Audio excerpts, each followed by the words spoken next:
Você já percebeu como é fácil falar de fé até o dia em que ela é tudo o que você tem?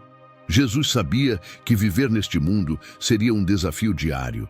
Por isso, ele nos deixou ensinamentos profundos, práticos e transformadores. E o mais curioso é que muitos deles não estão nas frases mais famosas, mas nos detalhes, em atitudes discretas, em palavras firmes e em decisões que desafiam a lógica humana. A partir de agora, você vai conhecer algumas das lições mais impactantes de Jesus. Ensinamentos que revelam como ser sal da terra, como manter a calma nas tempestades, como confiar mesmo no silêncio, como servir quando tudo em você quer desistir e, acima de tudo, como viver com propósito e coração limpo num mundo cada vez mais conturbado. Essas lições não são para serem admiradas, são para serem aplicadas. E eu tenho certeza, se você ouvir com atenção e colocar em prática, vai sentir sua vida espiritual dar um salto. Então já deixa o seu like, se inscreve no canal e comenta aqui embaixo. Qual dessas lições mais fala com você hoje?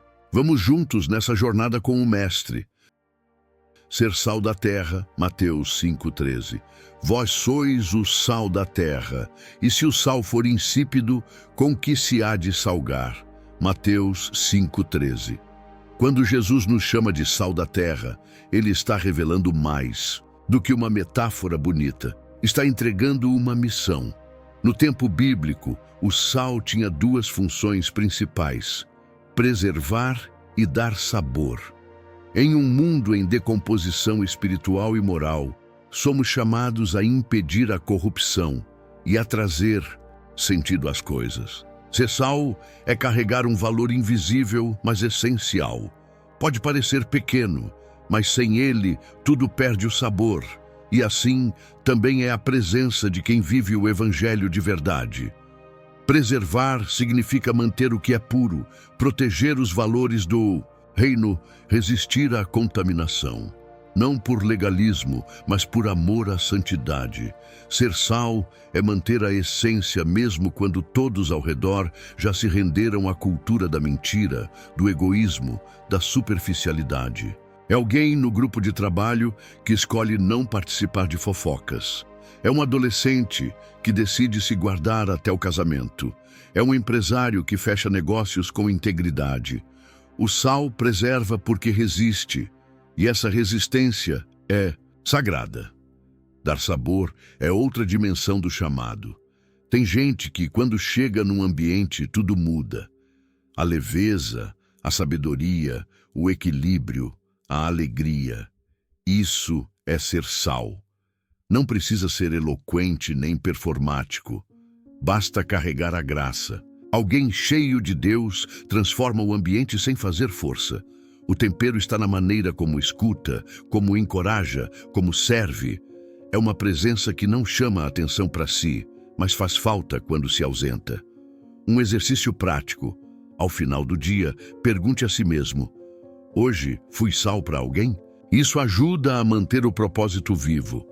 Pode ter sido um conselho, um perdão oferecido, um momento de generosidade. Às vezes, o sal age onde nem percebemos. E quando o fazemos por amor a Deus, mesmo as pequenas atitudes têm peso eterno. Jesus mesmo disse que nem um copo d'água dado por amor passa despercebido no céu. Mateus 10:42. Mas há também um alerta: o sal pode perder o sabor. Quando deixamos de viver com propósito, quando nos tornamos iguais ao mundo, sem diferença, sem firmeza, sem identidade, perdemos nossa função. E Jesus é direto.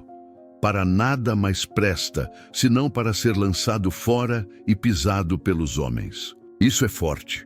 Não porque ele quer nos excluir, mas porque nos ama o bastante para nos lembrar da seriedade do chamado. Por isso, ser sal é viver com consciência de missão. É saber que fomos colocados onde estamos, no trabalho, na escola, na família, por um motivo. Deus não comete erros geográficos. O lugar onde você está precisa do sabor que você carrega. E quanto mais conectado com Cristo você estiver, mais temperado será o ambiente ao seu redor. E assim como o sal toca tudo, mas não muda sua essência, também somos chamados a estar no mundo sem sermos moldados por ele. E quando essa identidade está firme, a justiça de Deus começa a brilhar através de nós. E é justamente essa fome e sede de justiça que Jesus destaca logo em seguida. Buscar a justiça de Deus, Mateus 5,6. Bem-aventurados os que têm fome e sede de justiça, porque serão fartos. Mateus 5,6. Jesus não está falando aqui da justiça dos tribunais ou da vingança disfarçada de correção. Ele fala de algo mais profundo. A justiça do reino, aquela que brota de um coração alinhado com os valores do céu. Ter fome e sede de justiça é sentir uma inquietação santa diante da maldade, da desigualdade, da indiferença. É viver com o desejo ardente de ver o mundo refletindo o caráter de Deus, um Deus justo, reto, misericordioso e fiel. Essa busca é mais do que uma causa social, é uma postura espiritual. Quem tem fome de justiça se recusa a se conformar com a corrupção, mas também com a própria omissão. É alguém que vê a injustiça no mundo e não vira o rosto, mas também vê a própria falha e não busca desculpas. A fome pela justiça divina começa dentro, quando o coração ora: Senhor, corrige o que há em mim antes de me usar para corrigir o mundo. Buscar essa justiça envolve escolhas práticas, ser justo nos negócios, não trapacear em nada, pagar o que é devido, reconhecer quando erra, não usar as pessoas como escada.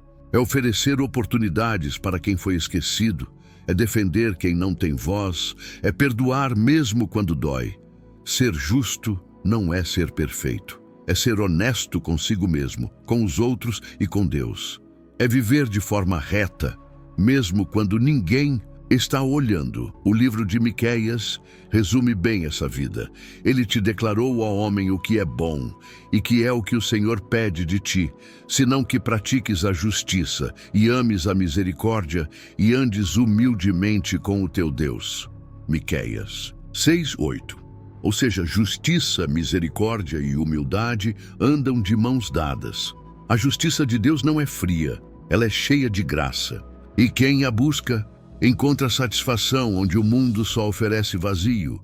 Essa busca também traz recompensas invisíveis. Há uma fartura que não se mede com dinheiro nem com elogios. É a fartura da alma. O coração que se alinha com o que é justo encontra paz, segurança, propósito. É como um rio que corre no leito certo, e mesmo quando enfrenta resistência, continua fluindo, porque sabe que está no caminho certo. Deus sustenta os que andam na justiça, mesmo quando tudo ao redor diz o contrário. Uma maneira de cultivar essa fome é meditar diariamente em passagens que revelam o caráter justo de Deus, como os Salmos ou os profetas. E também se envolver em causas que refletem o reino, cuidar dos pobres, visitar os presos, ajudar quem sofre. A justiça se torna viva quando é praticada. E esse estilo de vida faz com que a nossa presença seja como um espelho do céu em meio à terra. É exatamente por estarmos em um mundo que constantemente tenta nos desviar dessa rota que Jesus também nos alerta. Precisamos vigiar e orar. Porque sem vigilância a justiça se perde, e sem oração o coração se endurece. Vigiar e orar. Mateus 26:41. Vigiai e orai, para que não entreis em tentação. O espírito, na verdade, está pronto, mas a carne é fraca. Mateus 26:41. Jesus disse essas palavras em um dos momentos mais intensos da sua jornada, no Getsêmani, pouco antes de ser traído. Ele sabia que uma batalha invisível estava acontecendo, mais profunda do que qualquer aparência. E sabia também que, se os discípulos não estivessem atentos e conectados, iriam sucumbir. Vigiai e orai não é uma sugestão, é um alerta de sobrevivência espiritual. Quem não vigia se distrai. Quem não ora se enfraquece. E num mundo onde tudo concorre pela nossa atenção, isso é mais urgente do que nunca. Vigiar é estar consciente das armadilhas.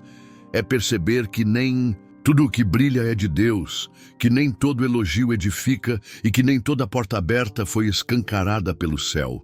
A vigilância não nos torna paranoicos, mas nos mantém lúcidos.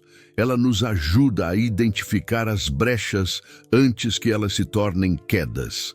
É o olhar que percebe quando a alma está cansada demais, irritada demais, fria demais. E ao perceber isso, corre para o lugar de oração. Orar é o que nos mantém conectados à fonte. É onde o coração encontra direção, força e restauração. Jesus nos mostra que, mesmo sendo o Filho de Deus, ele precisava orar. Se ele, que era perfeito, buscava esse lugar secreto constantemente. O que dizer de nós? Orar não é apenas pedir, é alinhar, é ouvir, é renovar. E quando a oração é constante, o coração fica mais sensível e o pecado mais evidente. É como acender a luz num quarto bagunçado, um exercício prático para viver essa vigília. Ativa é estabelecer pausas espirituais ao longo do dia. Pode ser ao acordar, antes de uma decisão importante ou até mesmo no meio do expediente. Parar por 2 minutos e orar. Senhor, me mantenha atento. Isso cria uma consciência espiritual que nos protege. Também vale fazer um check-up diário. O que está ocupando minha mente? Tenho nutrido pensamentos que me afastam de Deus? Tenho alimentado o espírito ou só a carne? Vigiar e orar andam juntos. Só vigiar sem oração pode levar ao medo. Só orar sem vigilância pode gerar ilusão. A carne é fraca, sim, mas o espírito é forte. E quando damos espaço a ele, somos fortalecidos por dentro. 1 Pedro 5,8 reforça: sede sóbrios e vigilantes. O diabo, vosso adversário, anda em derredor, como leão que ruge, procurando a quem devorar. É guerra. E quem dorme espiritualmente, perde. Essa prática também nos ajuda a reagir com sabedoria quando somos atacados. Em vez de revidar, oramos. Em vez de julgar, intercedemos. Em vez de cair, nos fortalecemos. A oração muda a atmosfera e a vigilância protege a semente que Deus plantou em nós. Quando essas duas disciplinas se tornam um estilo de vida, o inimigo tem menos espaço e o céu ganha mais acesso ao nosso cotidiano. E quando a mente está atenta e o espírito em oração, conseguimos enxergar as pessoas como Jesus via, com misericórdia. Até mesmo os rejeitados, os impuros e os esquecidos, porque a vigilância e a oração abrem nossos olhos para ver o valor de cada ser humano como Deus vê, reconhecer o valor de cada pessoa. Lucas 15, 1, 7. Assim haverá mais alegria no céu por um pecador que se arrepende do que por 99 justos que não necessitam de arrependimento.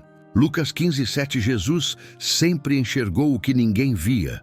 Onde o mundo via um cobrador de impostos corrupto, ele via alguém com sede de redenção. Onde os religiosos viam uma mulher impura, ele via uma adoradora sincera. Onde os discípulos viam apenas uma multidão, Jesus via um rosto, uma história, uma alma. Reconhecer o valor de cada pessoa é andar como Cristo andava, sem filtros, sem preconceitos, com um amor que atravessa as aparências. A parábola da ovelha perdida mostra isso com perfeição. Jesus deixa 99 para buscar uma só. Isso diz muito sobre o coração do Pai. Enquanto o mundo busca números, Jesus busca nomes. Enquanto o sistema descarta, ele resgata. Isso nos ensina que ninguém está longe demais para ser alcançado e que não existe alma que valha menos no reino de Deus. Cada pessoa, independentemente da bagagem, tem um valor eterno. Reconhecer esse valor exige empatia. Exige parar de olhar apenas com os olhos da razão e começar a enxergar com os olhos da misericórdia. Na prática, isso pode significar sentar com quem pensa diferente, ouvir sem interromper, tratar com respeito até quem te feriu. Pode significar oferecer uma segunda chance, uma palavra de encorajamento, uma atitude de gentileza quando o outro menos espera. Porque às vezes é justamente essa atitude que planta uma semente de transformação. Jesus tocava leprosos, comia com pecadores, se aproximava dos marginalizados. Ele derrubava muros com gestos simples e palavras certeiras. João 8 nos mostra isso quando ele defende a mulher adúltera. Aquele que de entre vós está sem pecado, seja o primeiro que atire pedra. 27. Ele não aprovava o pecado, mas também não descartava a pessoa. Isso é graça, isso é justiça com ternura, e isso é raro, mas possível. Uma boa prática para cultivar esse olhar é orar. Senhor, me ensina a ver como o Senhor vê. Isso muda tudo. Ao invés de ver apenas o vício, começamos a ver a dor que gerou o vício. Ao invés de ver apenas a rebeldia, vemos a ausência que criou a defesa. O olhar de Jesus não ignora os erros, mas reconhece que por trás deles há uma alma ferida. E por isso ele estende a mão. Reconhecer o valor do outro também é reconhecer o nosso próprio valor. Quando entendemos que fomos resgatados, não por mérito, mas por graça, aprendemos a ter compaixão de quem ainda está no processo. Isso nos livra da soberba espiritual e nos aproxima das pessoas com autenticidade. O Evangelho não é para super-homens, é para gente comum, cheia de falhas, mas com um coração disposto. E quando esse valor é reconhecido, a vida se torna mais leve. A crítica dá lugar à empatia. A indiferença se transforma em cuidado. E com esse coração mais aberto, começamos a confiar que Deus está cuidando de todos os detalhes, inclusive daqueles que não conseguimos entender. Como veremos na próxima lição, sobre a provisão divina que nunca falha. Confiar na providência divina. Mateus 6:32. O vosso Pai Celestial sabe que necessitais de todas estas coisas. Mateus 6:32. Confiar na providência divina é descansar na certeza de que Deus vê antes, age antes e provê antes mesmo de pedirmos. Jesus nos lembra que o Pai Celestial conhece nossas necessidades e Ele não é indiferente a nenhuma delas. Desde o pão de cada dia até os desejos mais profundos do coração, nada passa despercebido aos olhos daquele que nos formou. Essa confiança nos liberta da obsessão pelo controle e nos convida a viver com leveza, mesmo diante da incerteza. É claro que confiar não significa cruzar os braços. A providência de Deus se manifesta também por meio do nosso trabalho, da nossa diligência e até das conexões que Ele estabelece ao longo do caminho. Mas a confiança está em saber que, se faltar pão, Ele é o pão. Se faltar direção, Ele é o caminho. Se faltar força, Ele é o sustento. O salmista escreveu: fui moço e agora sou velho, mas nunca vi o justo desamparado, nem a sua descendência a mendigar o pão. Salmo 37:25. Essa é a fidelidade de Deus. Uma boa forma de exercitar essa confiança é lembrar das vezes em que Ele já proveu. Talvez não da forma como esperávamos, mas de jeitos que só a graça pode explicar. Um emprego inesperado, um valor que chegou no momento certo, um amigo que ajudou sem saber da urgência. A providência divina se manifesta assim, na simplicidade do cotidiano, no improvável, no tempo exato. Deus nunca atrasa, Ele amadurece o cenário. Outro exercício prático é transformar as preocupações em orações. Pegue um papel, escreva suas necessidades e declare: Pai, o Senhor conhece cada uma delas. Depois, Agradeça como quem já foi ouvido. Filipenses 4,19 diz: O meu Deus suprirá todas as vossas necessidades segundo as suas riquezas em glória em Cristo Jesus. Quando a mente descansa nessa verdade, o coração encontra paz e os olhos passam a enxergar milagres onde antes só via pressão. Confiar na providência também nos ensina a viver com generosidade. Quem sabe que tem um pai que cuida, não retém com medo, compartilha com fé. E muitas vezes é no momento em que estendemos a mão a alguém que Deus nos surpreende. A provisão não é apenas um destino, é um fluxo. À medida que damos, também recebemos, porque o Deus da providência é também o Deus da multiplicação. Mas essa confiança precisa ser cultivada diariamente. O medo bate, a dúvida tenta invadir, mas o coração escolhe lembrar: Ele é meu pastor, nada me faltará. Salmo 23, 1. Essa decisão de confiar muda a forma como lidamos com o tempo, com o dinheiro, com as crises. E quanto mais confiamos, mais livres ficamos. Livres da ansiedade, da avareza, da inquietação que nos rouba o sono. E quando essa confiança se torna firme, nos tornamos canais de paz em meio ao caos. Passamos a promover a reconciliação, a acalmar corações aflitos e a semear esperança onde há divisão. Porque quem vive na segurança da provisão de Deus tem tudo o que precisa para se tornar um pacificador.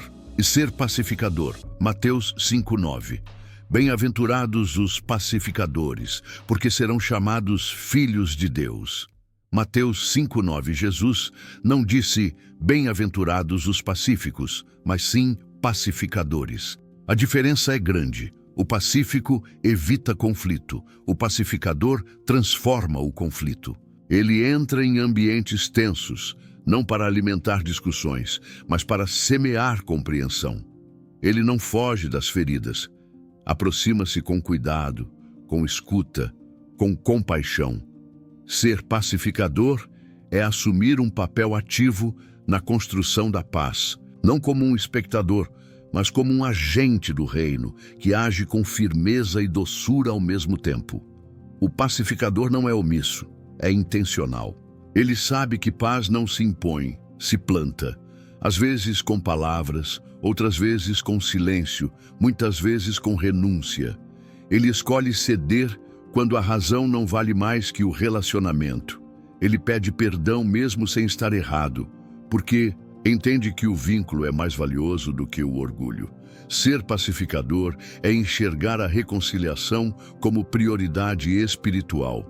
Afinal, se Deus fez paz conosco, quem somos nós para viver em guerra com os outros? Na prática, isso pode significar buscar alguém com quem você rompeu o diálogo e dizer: quero reconstruir.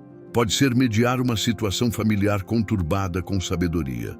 Pode ser simplesmente se calar diante de uma provocação, não por fraqueza, mas por maturidade. O pacificador não é aquele que evita confronto a todo custo, mas aquele que, ao confrontar, faz isso com graça. Efésios 4:3 diz: façam todo o esforço para conservar a unidade do Espírito pelo vínculo da paz. Isso exige esforço, porque promover a paz em um mundo inflamado de opiniões, acusações e divisões é nadar contra a corrente. Mas é justamente por isso que o pacificador é chamado Filho de Deus. Ele reflete o DNA do Pai. Deus é o autor da paz, e seus filhos carregam esse traço no caráter. O mundo reconhece que algo é diferente neles, e quando perguntam, descobrem que é Jesus vivendo dentro. Ser pacificador também exige autocontrole. Em discussões, a primeira reação é querer vencer, mas o pacificador quer curar. Ele pesa as palavras antes de soltar, ora antes de responder. Avalia se está promovendo entendimento ou apenas reforçando sua opinião. E, mesmo quando fala com firmeza, fala com amor. A paz verdadeira não é ausência de confronto, é presença de sabedoria. Uma prática útil é perguntar a si mesmo antes de agir: isso vai gerar mais paz ou mais divisão? Se a resposta for divisão, é hora de repensar. E quando escolhemos o caminho da paz, mesmo que em silêncio, criamos espaço para Deus agir. Muitas vezes, a nossa decisão de não revidar abre caminho para que o Espírito Santo faça o que nós não conseguiríamos. E à medida que escolhemos esse caminho, percebemos que a raiz da paz está no desapego, na leveza de um coração que não se agarra ao ego, às ofensas, nem às riquezas deste mundo. E é exatamente sobre isso que Jesus fala na próxima lição. Não se apegar às riquezas, Mateus 6:21, porque onde estiver o teu tesouro, aí estará também o teu coração. Mateus 6:21, Jesus não condena ter bens, mas alerta sobre o perigo de ser possuído por eles. A questão nunca foi o que você tem, mas o que te tem. Ele sabia que o coração humano tende a buscar segurança nas riquezas, estabilidade no acúmulo, valor na aparência. Mas o reino de Deus opera em outra lógica. O verdadeiro tesouro não é o que você guarda no banco, é o que você constrói no céu. Onde está o seu tesouro, ali está o seu coração. E a pergunta é: onde está o seu? Apegar-se às riquezas é viver como se Deus fosse opcional e o dinheiro essencial. É medir o valor das pessoas pelo que elas têm e não pelo que carregam por dentro. É correr tanto por coisas que o tempo pode roubar, que se esquece de cultivar aquilo que a eternidade preserva. Jesus nos chama para viver com leveza, com mãos abertas, com o coração solto. E só vive assim quem entende que o que vem de Deus não é comprado, é dado por graça. Na prática, isso pode ser vivido em atitudes simples: escolher contentamento em vez de ganância, generosidade em vez de acúmulo, doação em vez de ostentação. Pode ser aquela decisão de ajudar alguém mesmo quando você está contando as moedas. Pode ser recusar um negócio duvidoso, mesmo sendo lucrativo. Pode ser abrir mão de algo que você ama por algo que tem mais propósito.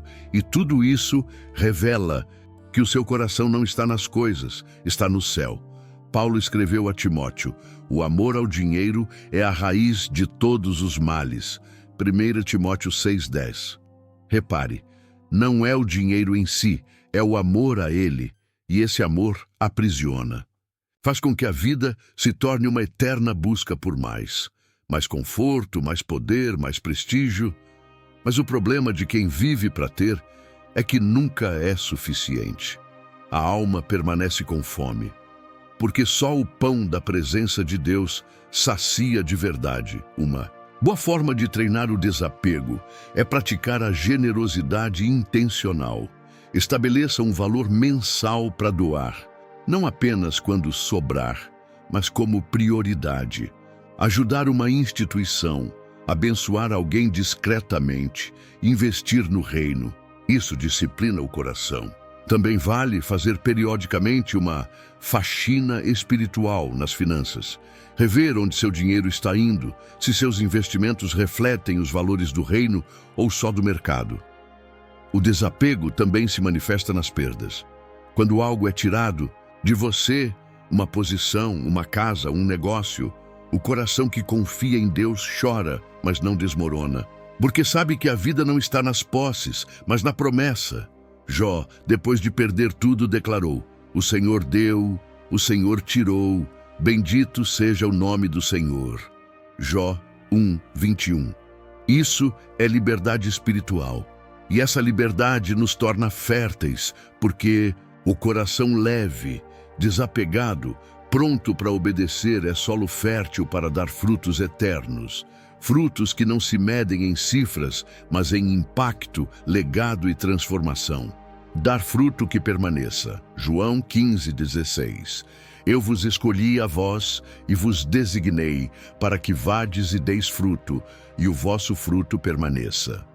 João 15:16. Jesus nos lembra que não fomos apenas salvos, fomos escolhidos.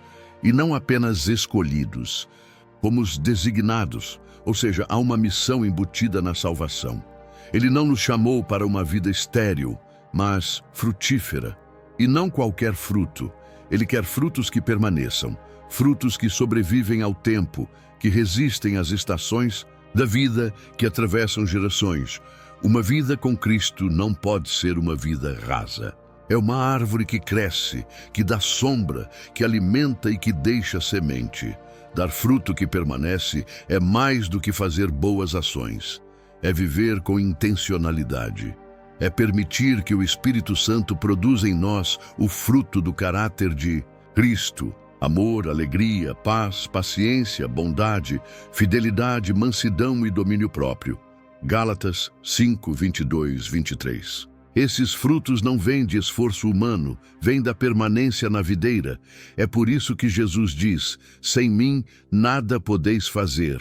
João 15, 5. A vida frutífera é resultado de comunhão constante. Na prática, dar fruto pode significar discipular alguém, ensinar com paciência, perdoar com profundidade, liderar com humildade, abençoar mesmo sem retorno. É investir em vidas, não em fama. É servir ao próximo com propósito, sem esperar reconhecimento. É cuidar de alguém que ninguém vê. É persistir na oração por aquele que todos já desistiram. Frutos verdadeiros não gritam, florescem em silêncio e tocam onde palavras não alcançam. Mas, para dar fruto duradouro, é preciso morrer para si. A semente só frutifica depois que morre. João 12, 24. Isso quer dizer abrir mão do ego, das vaidades, da pressa. A árvore que frutifica precisa de raízes profundas. Isso leva tempo, leva lágrimas, leva fé, mas o resultado vale cada estação difícil, porque o que nasce do Espírito toca eternidades. Um conselho dado com sabedoria pode mudar uma vida. Um ato de amor pode curar uma alma. Uma renúncia, feita por obediência, pode inspirar gerações. Uma boa forma de avaliar a frutificação é fazer perguntas sinceras. As minhas atitudes apontam para Jesus? O que estou construindo vai durar? O que estou deixando nas pessoas? Essas perguntas nos ajudam a alinhar a vida com o propósito, porque há uma diferença entre ter sucesso e ter frutos. Sucesso pode ser momentâneo, fruto que permanece é eterno. O céu não mede nosso valor pelo que acumulamos, mas pelo que multiplicamos no reino. E é interessante notar que quem frutifica de verdade não compete, não inveja, não se compara. Sabe que cada árvore tem seu tempo, sua estação, seu tipo de fruto, e se alegra em ver o outro florescer. Esse é o coração do reino, um coração que entende que fomos chamados não para sermos celebrados, mas para sermos enviados. Porque o fruto que permanece não nasce do comodismo, mas do propósito. Viver com propósito. João 20, 21. Assim como o Pai me enviou, eu também vos envio. João 20, 21. Jesus não veio ao mundo por acaso e tampouco deixou os seus discípulos sem direção. Ele foi enviado pelo Pai com um propósito e agora nos envia da mesma forma. Isso quer dizer que ninguém está vivo por acidente. Viver com propósito é entender que existe uma razão maior para os seus dons, seus dias, seus encontros, suas histórias. Há um porquê. E descobrir esse porquê transforma tudo. Dá sentido ao sofrimento, direção às decisões e valor, até às pequenas ações. Muita gente vive no modo automático, acordando e dormindo sem clareza de missão. Mas quem entende que foi enviado, vive com intenção. Isso se aplica a qualquer contexto. Seja você um empresário, uma dona de casa, um artista, um estudante ou um aposentado. Onde você está hoje é território de envio. Deus te colocou ali para refletir a luz, influenciar com sabedoria e carregar o reino em atitudes diárias. O propósito não está apenas no que você faz, está em como você faz. Viver com propósito começa ao alinhar suas prioridades com os valores do céu. É deixar de viver para agradar as expectativas externas e começar a viver para glorificar a Deus em tudo. Isso pode significar dizer não para oportunidades que te tirariam do centro da vontade de Deus ou dizer sim para algo que exige fé e entrega. Propósito nem sempre é confortável, mas sempre é recompensador. Porque quando você anda na direção de Deus, até os desertos têm sentido. Uma forma prática de se reconectar ao seu propósito é perguntar: o que eu faço que abençoa pessoas de verdade? Ou o que eu faria todos os dias, mesmo se ninguém me pagasse? As respostas a essas perguntas apontam pistas sobre o chamado. E quando você começa a viver guiado por isso, cada tarefa, mesmo as mais simples, ganha significado. O trabalho vira missão, o convívio vira ministério, a vida vira testemunho. Romanos 8:28 nos lembra: todas as coisas cooperam para o bem daqueles que amam a Deus, dos que são chamados segundo o seu propósito. Ou seja, até o que parecia perda ou atraso, Deus transforma em preparação. Nenhuma lágrima é desperdiçada, nenhuma estação é em vão. Ele usa tudo para alinhar você ao que foi chamado para viver. Viver com propósito é viver com fé, de que o hoje está construindo algo eterno. E viver assim muda completamente a forma como nos relacionamos com o tempo. Deixamos de desperdiçá-lo com distrações e começamos a investir em conexões, aprendizados e ações que têm valor duradouro. Porque a vida é curta demais para viver sem direção e longa demais para viver no piloto automático. E quem vive com propósito se torna inspiração. Outros começam a se perguntar: o que essa pessoa tem que eu não tenho? E a resposta é clareza. E quando essa clareza é plantada no coração, o desejo de viver com integridade cresce. E é aí que nasce o anseio por ter um coração limpo diante de Deus, não por perfeição, mas por desejo de ver a face daquele que nos enviou. Ter o coração limpo, Mateus 5:8. Bem-aventurados os limpos de coração, porque verão a Deus. Mateus 5:8. Jesus não está falando de aparência, de religiosidade ou de reputação. Ele está falando de essência. Um coração limpo é um coração sem duplicidade, sem máscaras, sem intenções ocultas. É um coração transparente diante de Deus e das pessoas. Não se trata de alguém perfeito, mas de alguém verdadeiro. Ter o coração limpo é viver com sinceridade, sem tentar esconder quem é. E por isso é um dos maiores tesouros que podemos cultivar. A promessa é poderosa: verão a Deus. Isso significa discernir sua presença, ouvir sua voz, perceber seus sinais até nas pequenas coisas. Um coração limpo enxerga Deus onde outros só veem acaso. Vê Deus em uma conversa, em um louvor, em uma mudança inesperada. O impuro vive na escuridão da dúvida. O puro vê a luz da direção divina. E mais do que isso, o coração limpo se torna um lugar onde Deus habita. Ele se aproxima da verdade, não da performance. Mas como manter o coração limpo num mundo que constantemente tenta nos poluir? Começa com o arrependimento diário. É abrir espaço para o Espírito sondar, mostrar as sujeiras que o orgulho não vê e limpar com graça aquilo que a gente não consegue mudar sozinho. Davi entendeu isso quando orou: cria em mim, ó Deus, um coração puro. Salmo 51:10. Ele sabia que só Deus pode purificar o que o pecado mancha. E ele faz isso com misericórdia, não com condenação. Na prática, manter o coração limpo significa vigiar o que entra pela mente e pelos olhos. É escolher perdoar em vez de alimentar mágoas. É não se alegrar com a queda dos outros. É agir com integridade, mesmo quando ninguém está olhando. é confessar os próprios erros e pedir ajuda quando necessário. Coração limpo é coração que não acumula sujeira emocional. E para isso, às vezes, é preciso silenciar, jejuar, separar um tempo para ouvir Deus sem distrações. Um exercício eficaz é perguntar a si mesmo: essa intenção que eu tenho é limpa? Isso que estou fazendo é por amor ou por vaidade? Essa conversa tem o objetivo de edificar ou de contaminar? Essas perguntas nos ajudam a fazer o que Jesus fazia: discernir as intenções do coração e não apenas as ações externas. Deus não se impressiona com palavras bonitas. Ele se revela onde há verdade. Ter o coração limpo também nos capacita a amar melhor. A impureza gera barreiras, julgamento, ressentimento, competitividade. A pureza gera pontes, empatia, compaixão, reconciliação.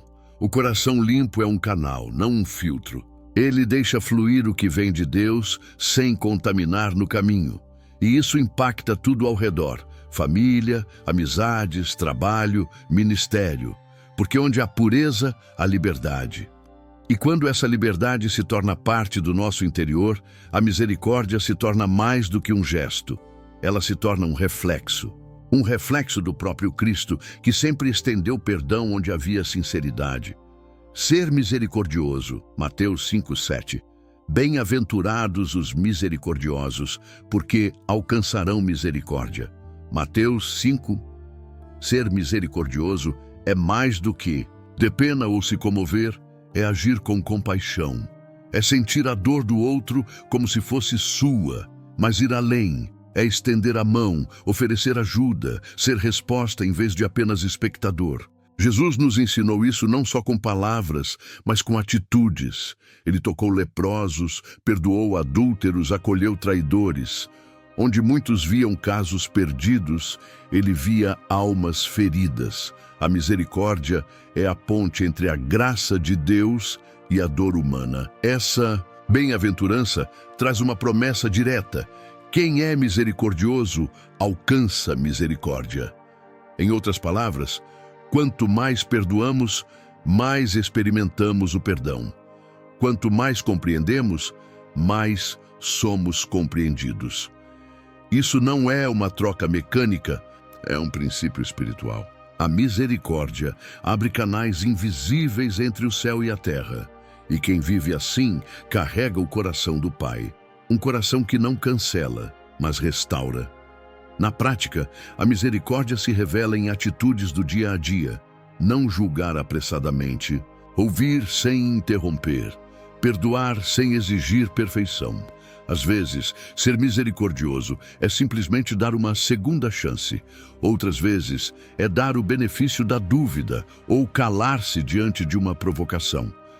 Misericórdia é quando você tem razão, mas escolhe ter paz. Quando poderia expor, mas prefere cobrir em amor. Jesus contou a parábola do servo impiedoso, Mateus 18, 21, 35, para ilustrar como é incoerente receber tanto perdão de Deus e não perdoar o próximo. Somos aquela pessoa perdoada de uma dívida impagável. E quando lembramos disso, fica impossível manter o coração duro. A misericórdia que recebemos nos constrange e nos transforma. Quem entende o tamanho da própria dívida não cobra com crueldade a dívida alheia. Uma forma prática de cultivar misericórdia é se colocar no lugar do outro antes de responder. Perguntar: se eu estivesse passando por isso, como gostaria de ser tratado? Esse simples exercício muda a perspectiva. Também ajuda a lembrar que nem todo mundo teve as mesmas oportunidades, a mesma base emocional ou o mesmo suporte espiritual. Julgar é fácil, entender é que é divino. E quando decidimos viver assim, nossa presença se torna cura. A misericórdia desmonta defesas, desarma ofensas e abre espaço para reconciliação. Ela faz com que pessoas se sintam vistas, amadas, valorizadas. E em um mundo onde tantos se sentem invisíveis, isso se torna um ministério poderoso. A misericórdia revela o coração de Deus com mais força do que 1000 sermões, e à medida que agimos com sabedoria e compaixão, percebemos que as decisões mais impactantes não vêm do impulso, vêm da sabedoria espiritual, aquela que vem do alto, que edifica, que guia, que nos ensina a construir a vida sobre fundamentos sólidos. Agir com sabedoria espiritual. Mateus 7:24. Todo aquele, pois, que ouve estas minhas palavras e as pratica, será comparado a um homem prudente, que edificou a sua casa sobre a rocha. Mateus 7:24. Jesus encerra o Sermão do Monte com uma imagem poderosa: 2 homens, 2 casas, 2 fundações. Ambos ouviram a mesma palavra, mas só um colocou em prática. O que agiu com sabedoria espiritual construiu sobre a rocha, firme, estável, inabalável.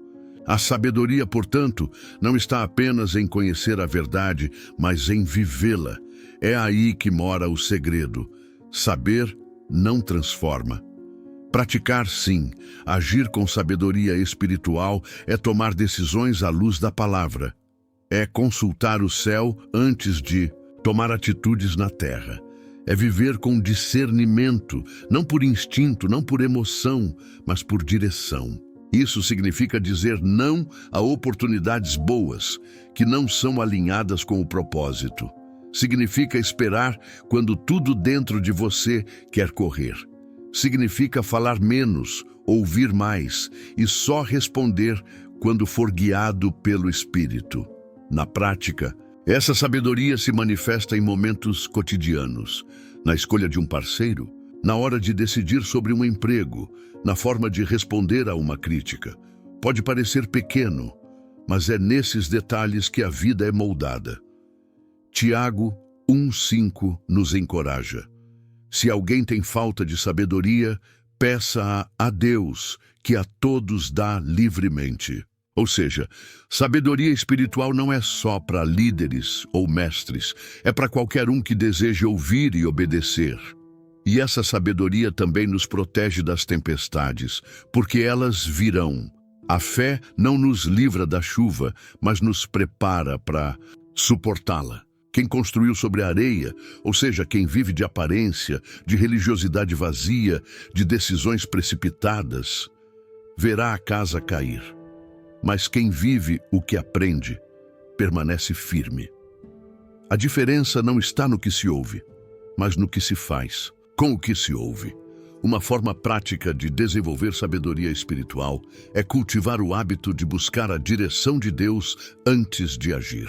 Orar, consultar a palavra, ouvir conselhos de pessoas maduras na fé. Também é importante se afastar de ambientes que enfraquecem a clareza espiritual, porque sabedoria também é saber onde não estar e principalmente aprender com os erros. Cada decisão mal feita se torna uma lição, se colocada diante de Deus com humildade. A sabedoria espiritual também nos ensina a discernir o tempo de Deus, porque nem tudo que é certo é para agora. Há decisões que exigem espera, que pedem paciência, que dependem do amadurecimento da alma.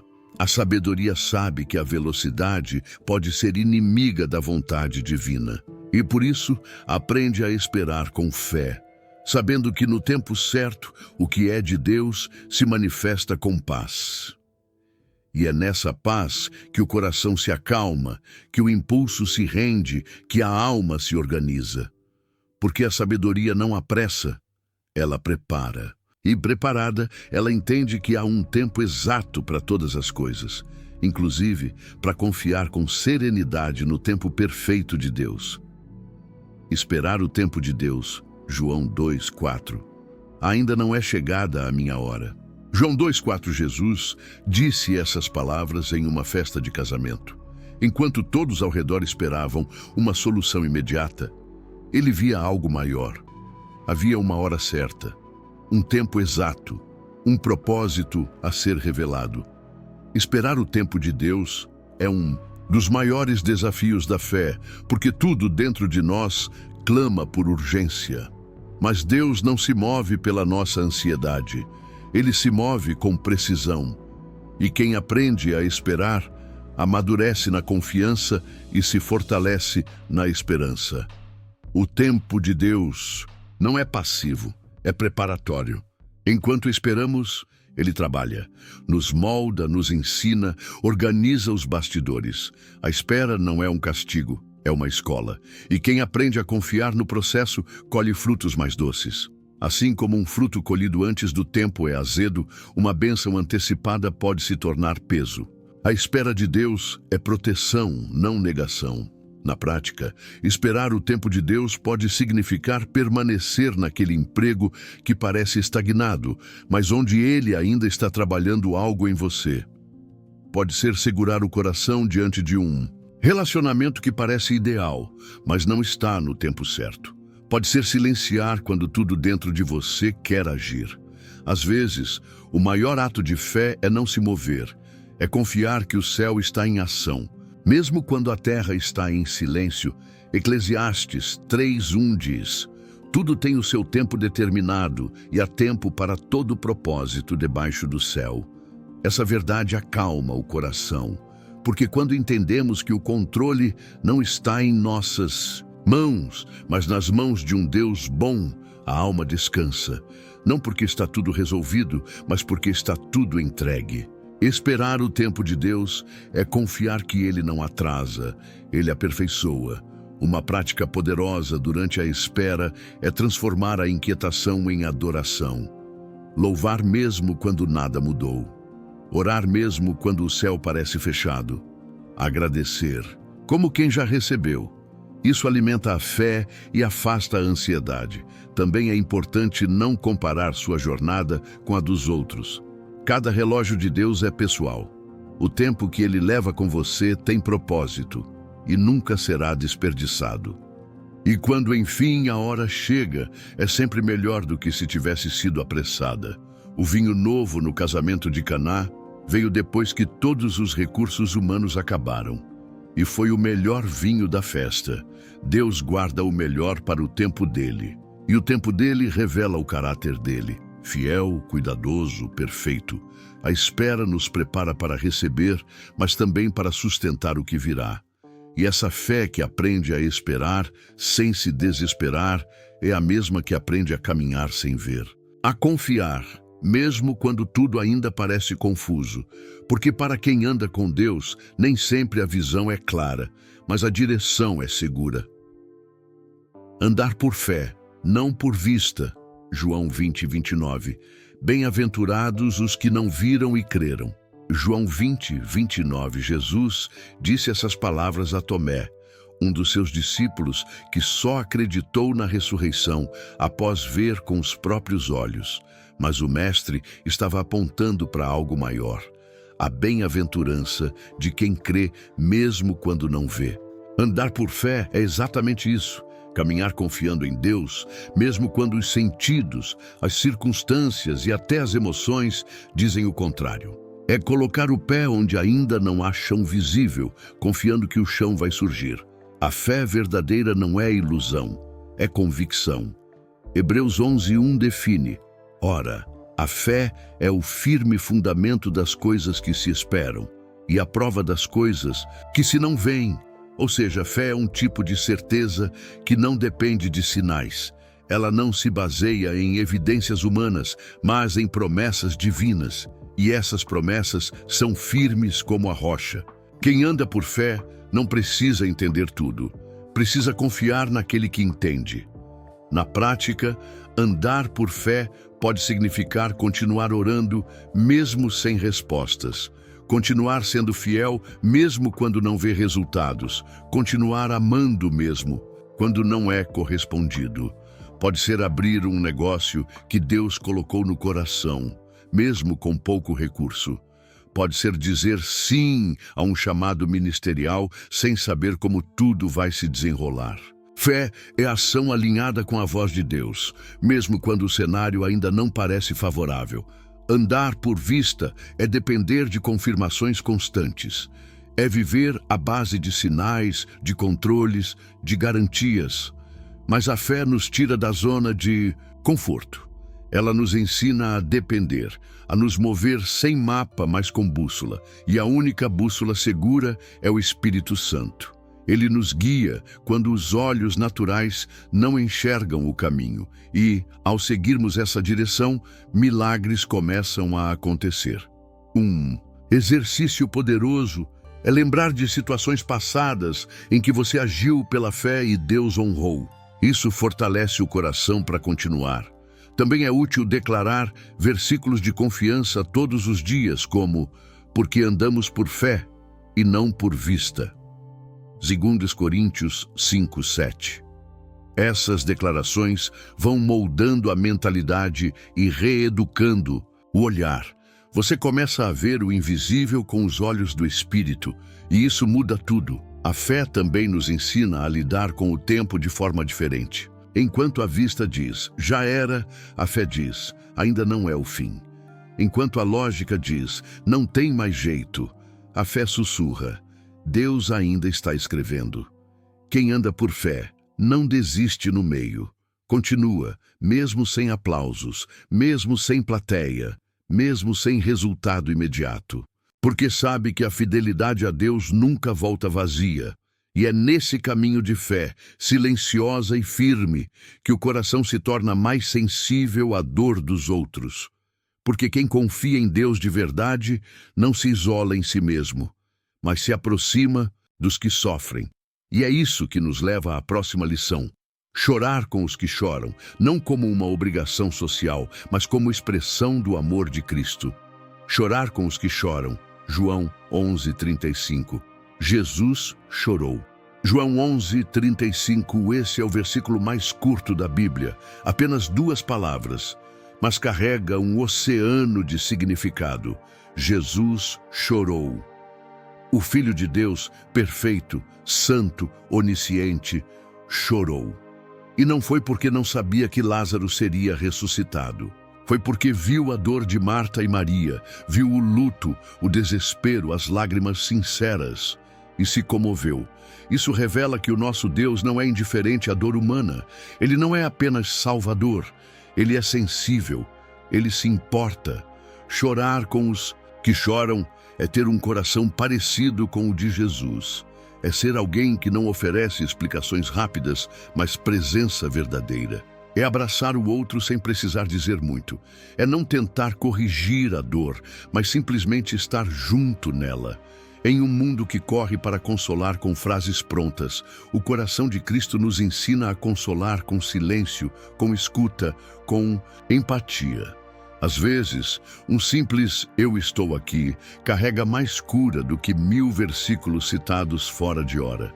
Na prática, isso pode significar sentar ao lado de alguém que perdeu um ente querido e apenas ouvir.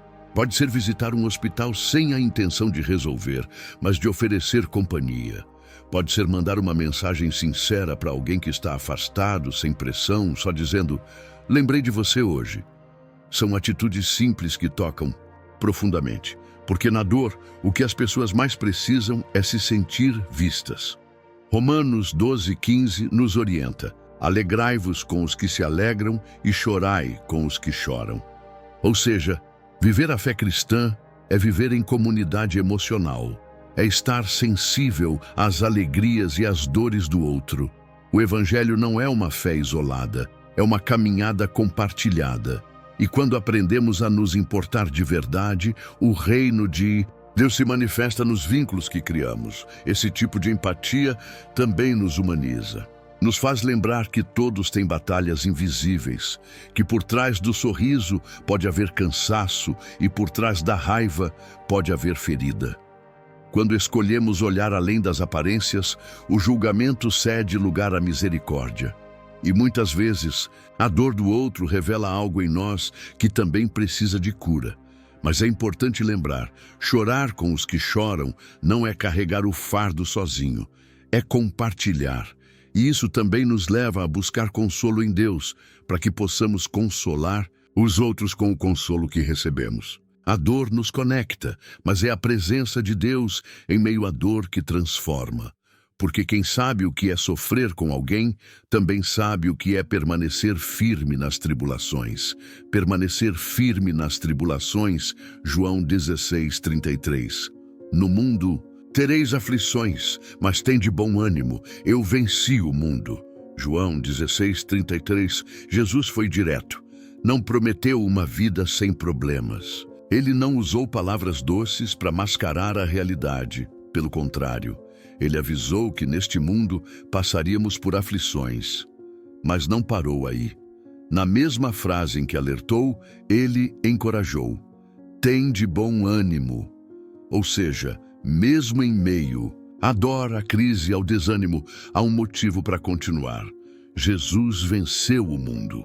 E se ele venceu, nós também podemos permanecer firmes, não pela força do braço, mas pela graça que nos sustenta. Permanecer firme nas tribulações não é negar a dor. É não se render a ela. É sentir medo, mas escolher seguir. É chorar, mas continuar confiando. É estar cansado, mas não desistir. Fé de verdade é testada no vale. É na perda, no luto, na enfermidade, na escassez, que descobrimos o quanto dependemos de Deus. A firmeza não nasce da ausência de problemas, mas da presença de Deus no meio deles. Na prática, isso pode significar acordar e orar, mesmo sem vontade, continuar sendo fiel nos dízimos, mesmo em tempos difíceis, continuar servindo, mesmo quando o coração está quebrado. Pode ser encorajar alguém quando você mesmo está lutando. Essas atitudes revelam maturidade espiritual, a capacidade de continuar quando muitos parariam, e essa perseverança é preciosa diante de Deus. Tiago 1:12 reforça: bem-aventurado o homem que suporta com perseverança a aprovação, porque depois de ter sido aprovado, receberá a coroa da vida. Ou seja, há recompensa para quem não desiste.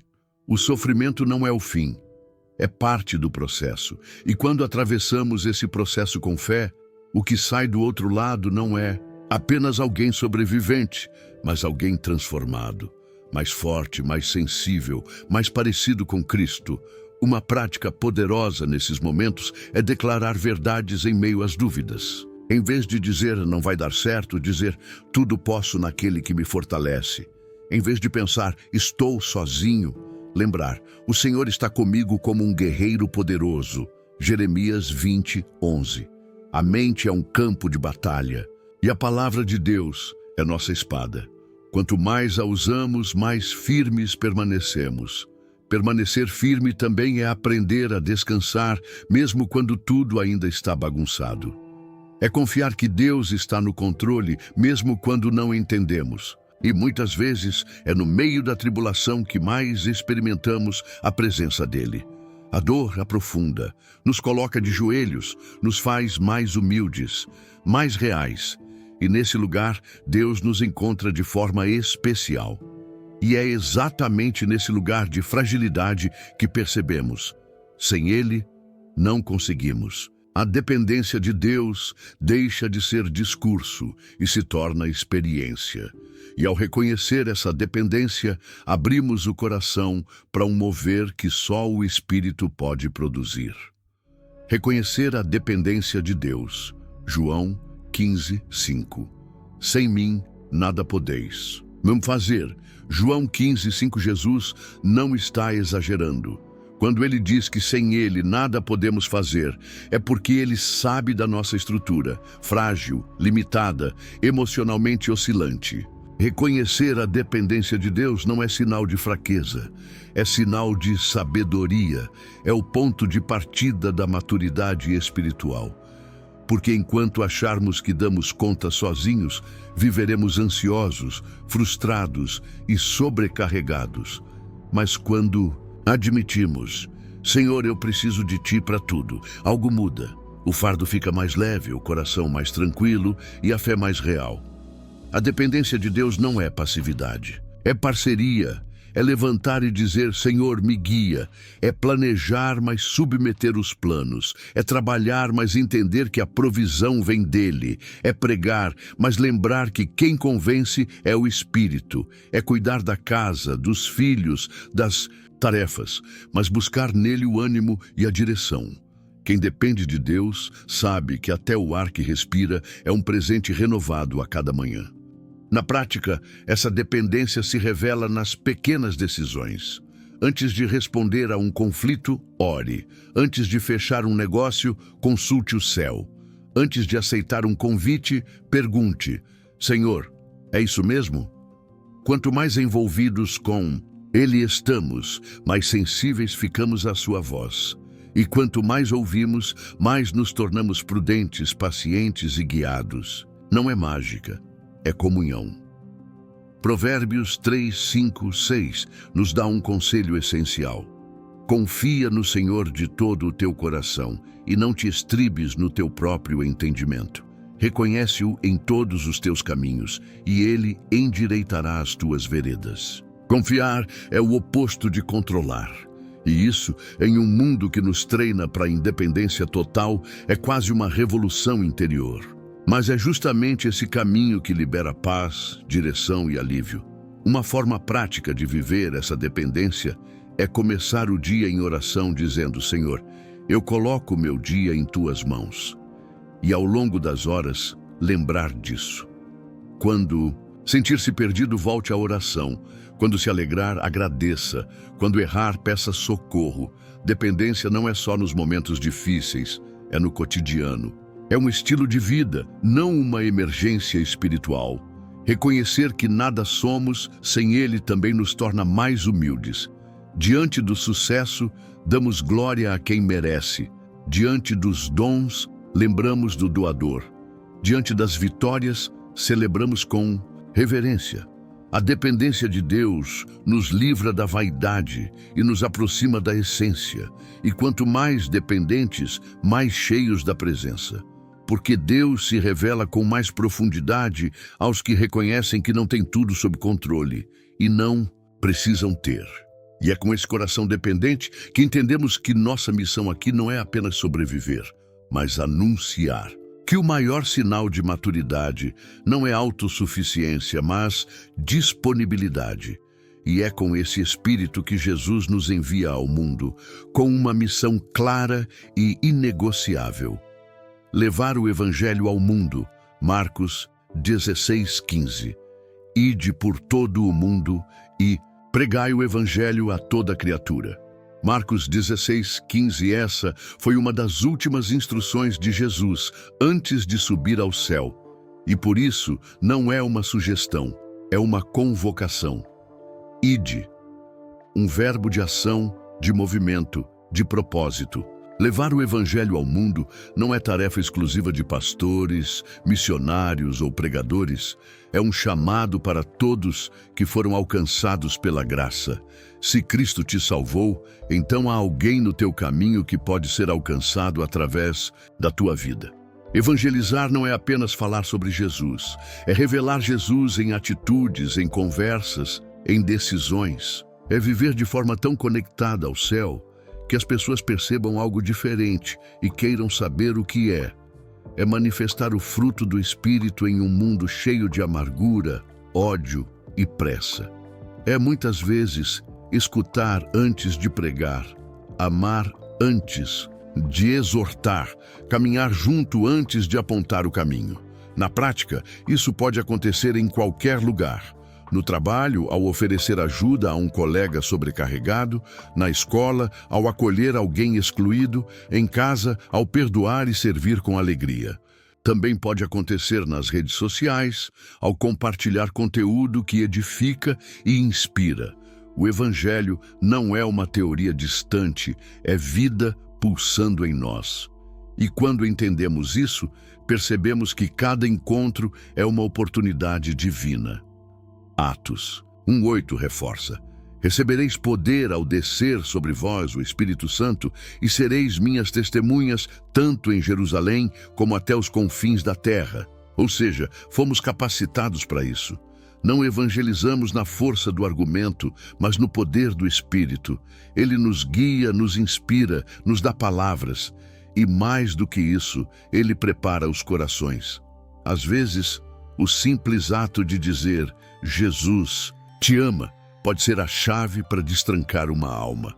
Evangelizar também exige intencionalidade. É preciso orar por oportunidades, sair da zona de conforto, deixar de lado a vergonha e lembrar que não se trata de nós, mas dele. O medo do que vão pensar perde força quando lembramos do que Cristo fez por nós. Ele não se envergonhou de nos amar e por isso não podemos nos calar. Como Paulo disse, ai de mim se não pregar o Evangelho. 1 Coríntios 9:16. E o mais bonito é que cada semente lançada tem valor. Mesmo que você não veja frutos imediatos, o céu está contando. Às vezes você planta, outro rega, outro colhe, mas Deus dá o crescimento. O importante é ser fiel em anunciar. Uma vida pode ser salva por uma palavra, um gesto, um ato de coragem.